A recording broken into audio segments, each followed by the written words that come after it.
This is the story of 1930s when India was under the colonial rule of the British Empire. Just a few years ago, Sir C.V. Raman had brought the first Nobel Prize in Physics to the country.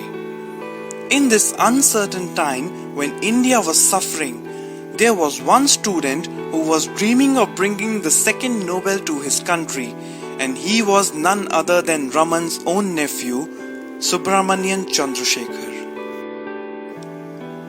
Chandra completed his bachelor's in physics from University of Madras, and to pursue his master's, he went to the scientific powerhouse of the day, Trinity College, Cambridge. While on the ship to England, Chandra worked on the formation of white dwarf stars. He already had scientific papers published under his name and was a prodigy. Chandrasekhar derived a mass limit at the age of 19 while on that ship. Since he was born in an open-minded Brahmin family, he assumed the community there would welcome him and his discovery with open arms. But reality was far from what he had thought. The scientific community in England ignored him and his work, as a result of which he went into a deep depression. He had lost all hopes. Then came Arthur Eddington. For those who don't know about Eddington, he was the one who gave the experimental verification of Einstein's general theory of relativity back in 1919. Eddington had virtually single-handedly established the field of astrophysics, and he was at the pinnacle of his career. Eddington started meeting Chandrasekhar frequently. Chandra felt motivated that a man of Eddington's reputation is helping him out. Eddington was also working on the similar subject, and he encouraged him to produce his results in a conference to be held on January 11, 1931 in England, to which Chandra agreed.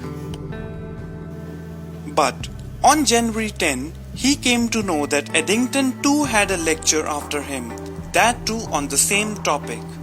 He was puzzled, but thought no more about it.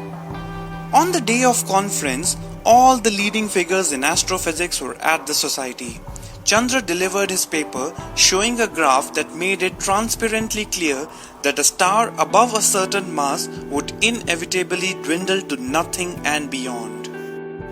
Triumphantly, he sat down, assuming that Eddington would support his conclusions. But to his horror, Eddington instead used the full force of his famed oratorical skills to demolish the young man.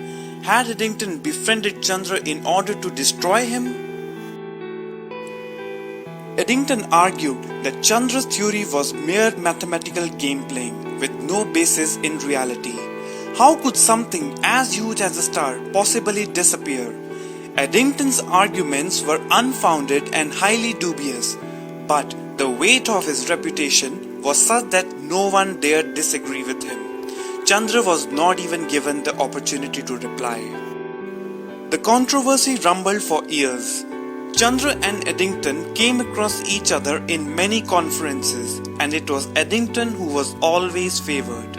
But years later, in one meeting, it was proved that it was Chandra's theories that was correct. On that day, they both had a brief meeting. "I'm sorry if I hurt you," Eddington said to Chandra. Chandra asked whether he had changed his mind. "No," Eddington retorted. "What are you sorry about then?" Chandra replied and walked away. Chandra was awarded the Nobel Prize in 1983 for his work on white dwarfs which he had done on that ship. But the emotional toll continued to torment him until his death in 1995.